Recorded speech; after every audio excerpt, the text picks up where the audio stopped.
വേനൽ കടുത്തതോടെ കൊടും ചൂടിൽ വലയുകയാണ് ജനം. ജില്ലയിൽ ശനിയാഴ്ച രേഖപ്പെടുത്തിയ ഉയർന്ന ചൂട് 40.1 ഡിഗ്രി സെൽഷ്യസ് ആണ്.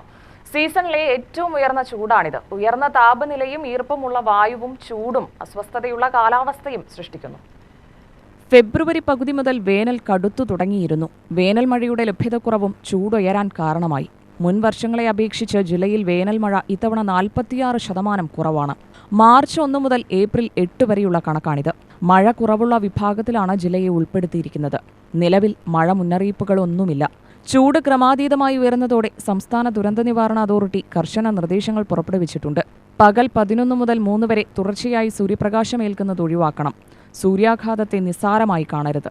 ഉയർന്ന ശരീര താപനില, ചർമ്മത്തിൽ ചുവപ്പ് നിറം, ശക്തമായ തലവേദന, തലചുറ്റൽ, ബോധക്ഷയം, ഉയർന്ന ഹൃദയമിടിപ്പ്, ഛർദി, അസ്വസ്ഥത, പേശീവേദന, വിയർപ്പ് കുറയുക തുടങ്ങിയവയാണ് ലക്ഷണങ്ങൾ. ചെറിയ പൊള്ളലായാലും ഉടൻ വൈദ്യസഹായം തേടണം. അയഞ്ഞതും ഇളം നിറത്തിലുമുള്ള കോട്ടൺ വസ്ത്രങ്ങൾ ധരിക്കണം. പുറത്തിറങ്ങുമ്പോൾ പാദരക്ഷകൾ ധരിക്കുക. കുട, തൊപ്പി എന്നിവ കരുതുക.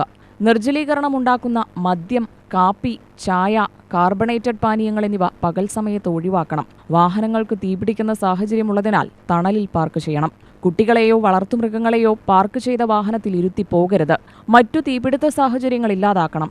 കിടപ്പുരോഗികൾ, പ്രായമായവർ, ഗർഭിണികൾ, കുട്ടികൾ, ഭിന്നശേഷിക്കാർ, രോഗങ്ങൾ മൂലം അവശതയനുഭവിക്കുന്നവർ എന്നിവരെ പ്രത്യേകം ശ്രദ്ധിക്കണമെന്നും സംസ്ഥാന ദുരന്ത നിവാരണ അതോറിറ്റി അറിയിച്ചിട്ടുണ്ട്. UTV news, Palakkad.